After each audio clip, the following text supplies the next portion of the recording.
আসসালামু আলাইকুম রহমতুল্লাহি ওবারাকাতু। আসছে পবিত্র ঈদুল আজহা। এই ঈদুল আজহা মুসলিম মিল্লাতের আত্মত্যাগের একটি ধর্মীয় মহা উৎসব।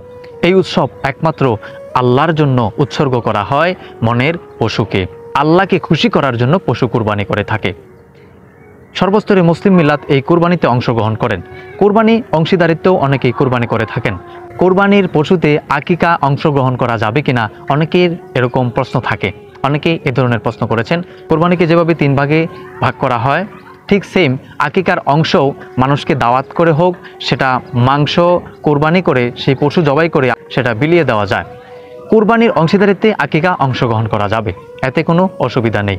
কোরবানির মাংস সকলে বন্টন করে দেওয়া হয়, আকিকার মাংস সকলে বন্টন করে দেওয়া হয়, এতে কোনো বাধ্যকতা নেই এবং কোরবানিতে কোনো অসুবিধা নেই এবং কোরবানি নষ্ট হওয়ার কোনো আশঙ্কা নেই।